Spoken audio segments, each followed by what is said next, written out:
Сегодня день памяти о россиянах, исполнявших служебный долг за пределами Отечества. Расскажем об особенном человеке Руслане Султыгове из Нового Реданта и о его добром деле. Планируют уравнять права пассажиров верхних и нижних полок поездов по перевозке багажа.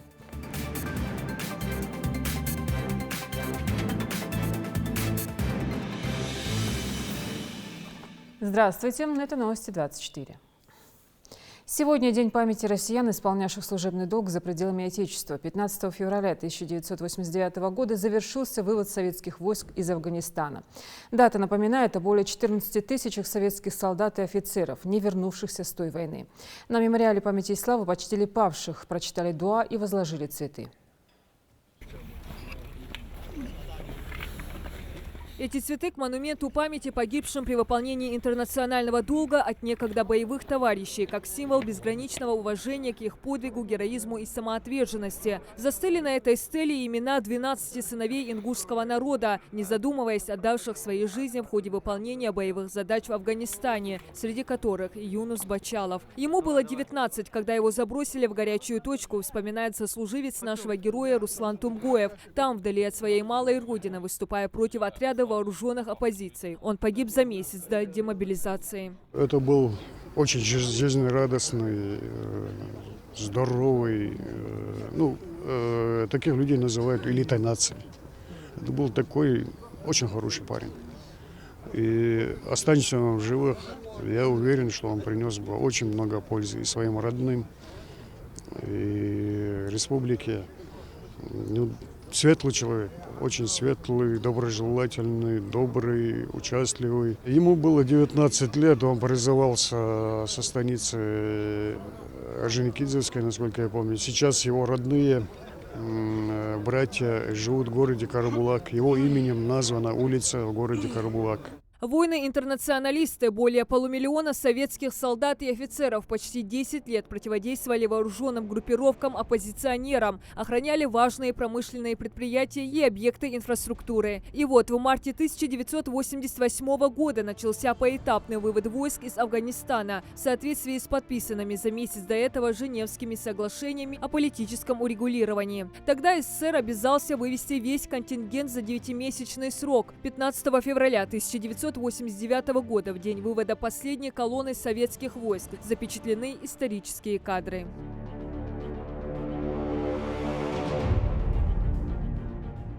Мирное время сегодня как результат их героизма вчера. Отличаясь дерзостью и неуступчивостью на полях сражений, они столь же просты и в быту. Мухарбеку Дзангиеву 51 год, получил ранение, остался инвалидом. Но при этом говорит о себе, что он обычный житель Сунжи, и на все расспросы о его медалях и орденах отвечает предельно скромно. История его знакомства с военным делом началась в 1987 году. Будучи 18-летним юношей, он призвался в Москву. Там, пройдя усиленную спецподготовку, его сразу же забросили в горячую точку. Один раз мы отстали от колонны, должны были заехать в Кабул, но не успели, там уже стемнело, обстрелы. И мы свернули в Баграм, со штаба дивизии передали через связь, завернуть в Баграм и там переночевать. Там слишком пыльно было, ночью обстрелы. Так получилось, я от колонны отстал, ушел не в ту сторону, направление. С курса сбился уход, да. Я там чуть в пленные попали, честно сказать. Ну так получилось, Подумал, думаю, лучше, чем в плен попадать, все можно там перепробовать. У меня там в технику было загружено полностью боеприпасы. Я эту машину спас, технику, боеприпасы съели там оттуда, как говорится, на колесах, много унес. Потом наши подоспели туда, на меня прикрыли, так получилось. Вот этот момент я до сих пор вспоминаю. Ветеран боевых действий Боков Джабраил не понаслышке знаком с трудностями и проблемами воинов-интернационалистов. За вклад в работу по военно-патриотическому воспитанию молодежи он также получил грамоту от заместителя военного комиссара Ингушетии. Огромный вклад в работу по военно-патриотическому воспитанию молодежи Республики Ингушетия. Наградить грамотой Бокова Джабраила Мусаевича. Бок о бок эти бойцы, не оглядываясь на этническую и религиозную принадлежность, плечом к плечу шли к этой памятной дате. Несмотря на то, что ужасы тех событий уже позади, ветераны отмечают, многие просто не дожили до 31-й годовщины. В память о них воины-афганцы прочитали дуа. Диана Дударова, Адам Мережко, Магомед Дидигов. Новости 24. Более 300 ингушей служили в Афганистане. В ходе военной кампании ни один призывник из Ингушетии не попал в плен, и никто не дезертировал. Более того, многие наши земляки были отмечены высшими государственными наградами. В числе героев афганцев Советского Союза и первый президент Республики Ингушетия Руслан Аушев. Мероприятие по случаю окончания афганской войны провели в поселении Сурхахи. Дом культуры посетили также и родственники погибших в конфликте. Им вручили денежное вознаграждение. Ну а молодому поколению служащие рассказали истории о боевых действиях и героизме наших солдат. Многие историки и аналитики называют эту войну самым жестоким и кровопролитным полем боя, развернутым после Великой Отечественной войны. В Зязиков-Юрте прошло мероприятие к 31-й годовщине. Дана Плиева расскажет об этом подробно. Садимся ночью в самолет в тот ранний час, когда земля вокруг спала в Афганистан. 1979 год. Согласно договоренности между двумя странами, по просьбе правительства дружественного Афганистана на территорию этой страны вводится ограниченный контингент войск. 25 декабря в 3 часа дня советская армия вошла на афганскую землю. Солдаты, совсем еще юные мальчишки, 18 и 19 лет, не знавшие, что такое война. Сперва мы думали о том, что с нами шутка происходит. А когда начали видеть кровь, мы поняли, что это всерьез и что здесь надо драться. Драться надо за свою жизнь, за свою семью и честь республики надо поддерживать. Эти мысли помогли идти вперед, вспоминает Тархан Костоев. Вернулся он на родину в 1981 году. Пришлось заново привыкать к мирной жизни. Нам всем известно, что война не растит сыновей, она их только уносит. Самое тяжелое бывает, когда ты, оставшийся в живых, просишь прощения у тех, кто погиб там. Вот это самое тяжелое для мужчин. Руслану Итазову было 19, когда его призывали в 1979 году. Попал в отряд особого назначения, базировались в Кабуле. До армии, делится Руслан, занимался тяжелой атлетикой, стал чемпионом Донецкой области, мечтал быть десантником. О событиях до войны вспоминать намного легче, чем о самой войне. Нас перебросили на дворец Амину, тоже оцепление там тоже стояли, но и там была команда. Человек 10 нас было, вот, не буду соврать. Ну, там мне контузили. Двоюродный брат тоже в Афганистане погиб, Иса Итазов. Он в Шанданте был, он после меня, ну, не после меня, я как раз полгода там, когда служил, он попал. Он был в пехоте, разведке. Тоже в засаде он попал. Забыть о той войне не дают и кителя с наградами. За каждым орденом скрыта отвага и смелость воинов-интернационалистов, с честью выполнивших свой долг. И поздравления звучат со сцены и от боевых товарищей.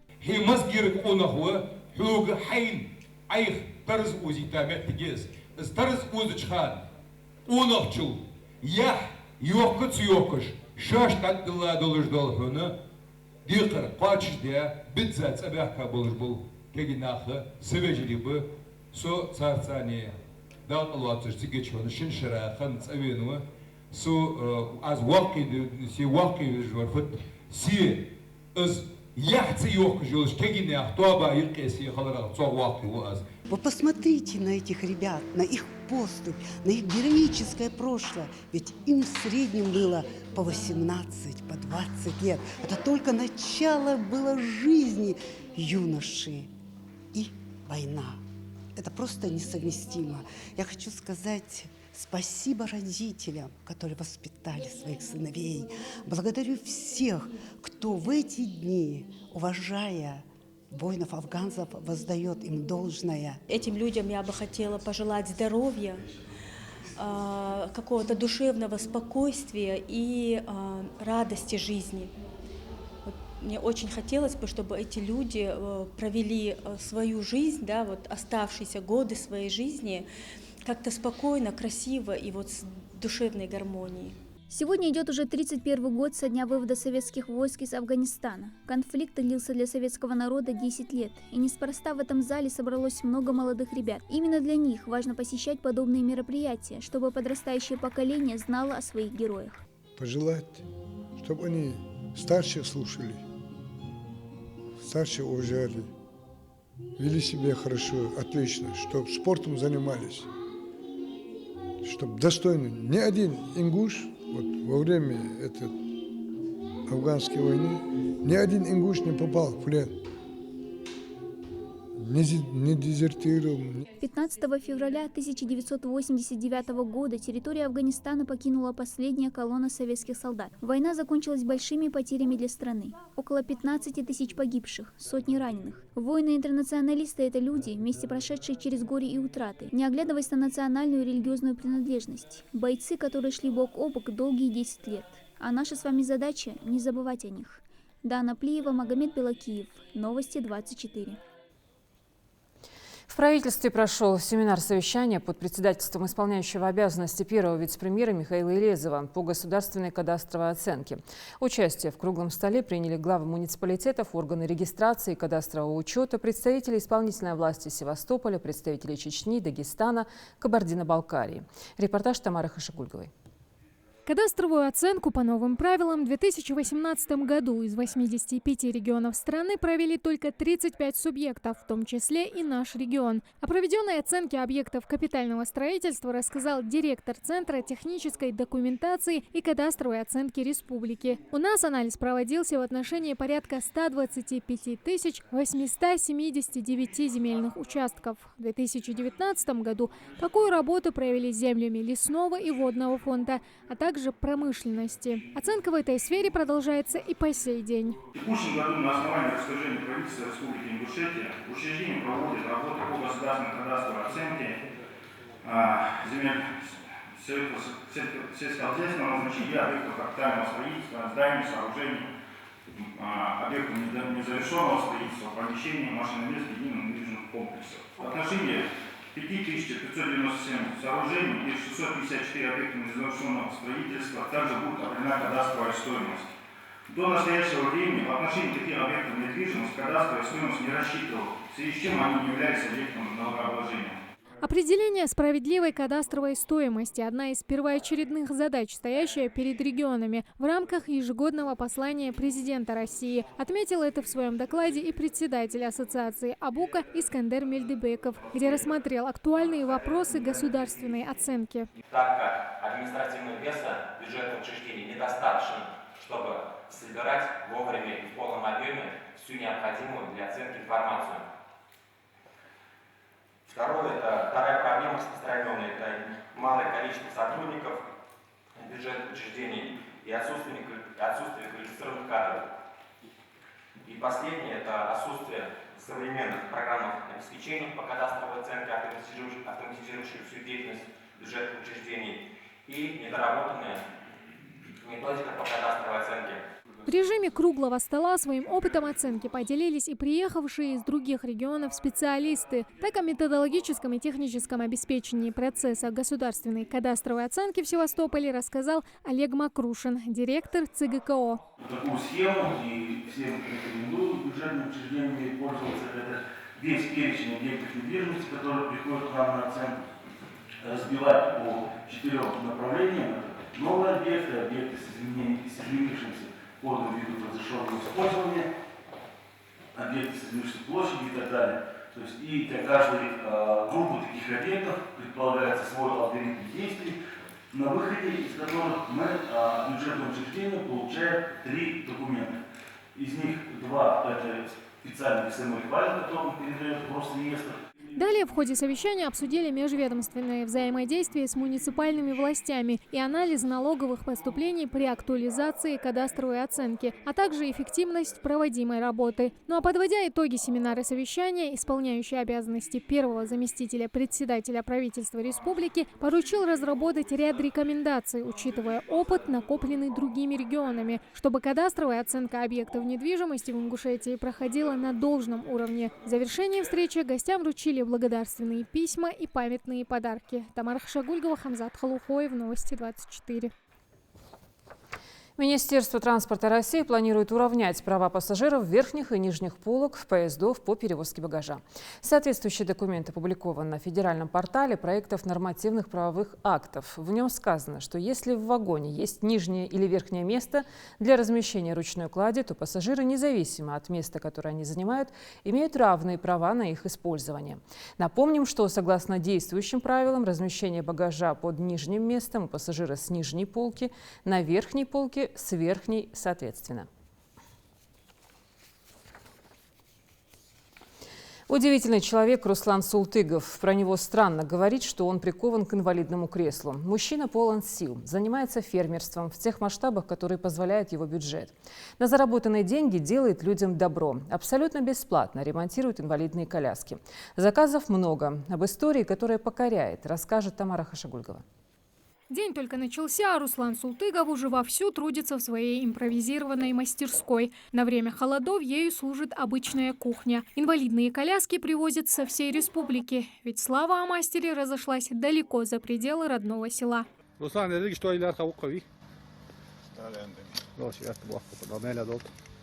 бесплатно,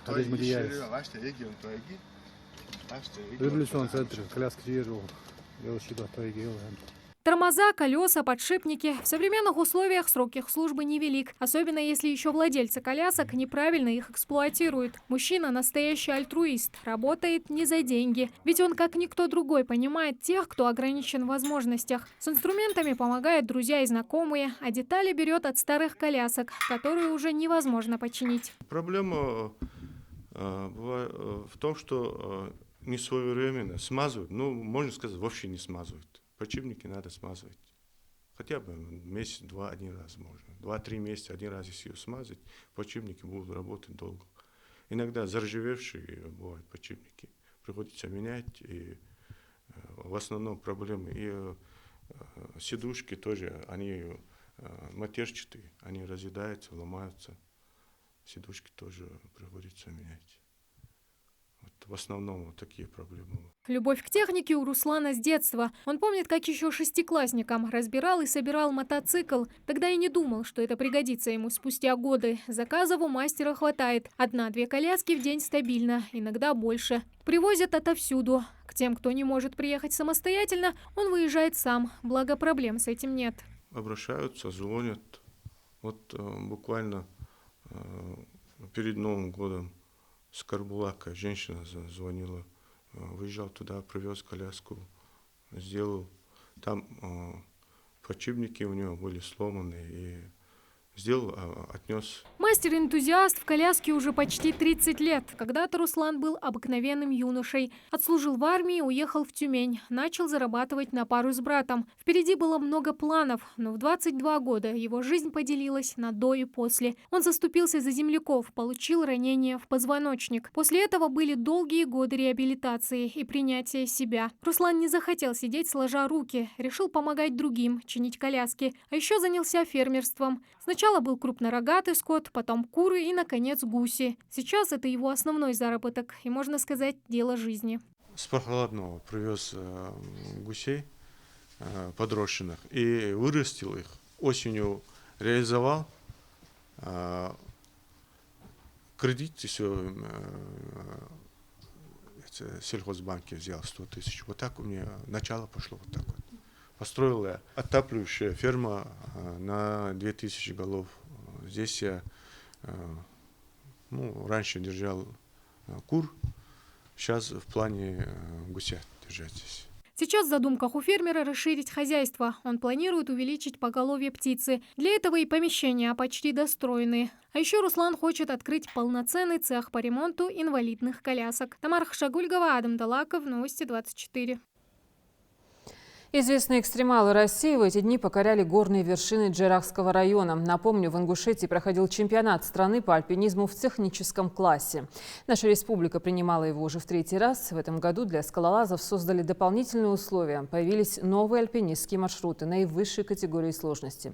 Все подробности в репортаже Идриса Ижиева.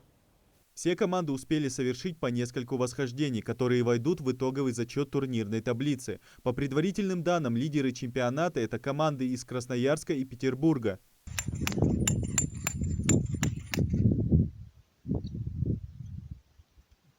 Неизменный лидер каждого чемпионата – команда из Красноярска. Именно им удалось завладеть инициативой и покорить выбранные маршруты в кратчайшие сроки. Благодаря слаженной работе всех участников, сегодня красноярцы в числе лидеров чемпионата страны. Все получилось хорошо. Мы посмотрели прогноз погоды, и прогноз погоды был такой, что первые 3 дня хороших, потом снег начинался. Мы максимально использовали первые 3 дня, сходили 2 восхождения, пока была хорошая погода, причем сложное восхождение, и прошли их быстро. Но потом уже, когда погода испортилась, уже неделю сидели и ждали, а потом они пошли еще на одно восхождение, которое, скорее всего, подадим в заочный класс, то есть оно не участвует в рамках этих соревнований. То есть там, в принципе, мы за первые 3 дня мы отстрелялись, так скажем, мы уже выполнили свою программу и, в общем-то, заняли 1-е место. Команда из северной столицы Питер-3 также отличилась. По суммированным очкам они заняли 2-е место, проиграв совсем немного коллегам из Красноярска. Как признаются питерцы, высокий результат добыт тяжелейшим трудом, но никак не везением. Факторов, мешающих быстрому штурму Кязи, было много, однако сама суть альпинизма – это преодоление трудностей для достижения цели. У нас был не очень удачный жребий, мы вытянули 18-е, последнее место. Мы выбирали маршрут последними. И все хорошие маршруты оказались заняты. Но, как оказалось, это нам даже помогло, потому что мы мобилизовались, настроились, и как только первая команда спустилась, мы пошли на первый же освободившийся маршрут. И это принесло нам удачу, хорошие баллы. Целая маленькая жизнь прошла, то есть вот эти чуть больше 10 дней просто полностью выложились, сделали все, что в наших силах, старались. Горы Кязи притягивают всех любителей альпинизма своей сложностью, ведь наклон горы по меркам экспертов экстремальный. За световой день добраться до вершины и вернуться в лагерь невозможно, поэтому скалолазы ночуют прямо на склоне на большой высоте. Переночевали хорошо, время 7 утра, съедим и выходим. Все очки посчитаны и вписаны в судейский журнал и онлайн-таблицу. Организаторы отметили высокий уровень профессионализма команд и участников. Все получили, как назовем, как мы говорим, это все получили по своим заслугам, по своим достоинствам. Но кто-то, может, там что-то не доработал, это значит, что-то не было в его технической подготовке не хватило, что-то погода не позволила. Но тем не менее нет таких, которые сидят, переживают. Это первое и главное для нас, чтобы участники были довольны. Ну а второе, для нас, как организаторов этого чемпионата, конечно же, самое главное, что безопасность. Это самое важное для нас. И так вообще рассмотреть, все-таки 3 новых пройденных маршрута, 4 новых пройденных маршрута. И погода нам позволила все провести до конца. Гора всех пустила, всех отпустила, так что мы довольны. В итоге можно констатировать, очередной чемпионат России по альпинизму в техническом классе прошел на отлично. Погода и горы республики приняли скалолазов с присущим ингушам гостеприимством. Идрис Ижиев, Магомед Белакиев, Новости 24. Следите за новостями на канале Ингушетии и до встречи в эфире.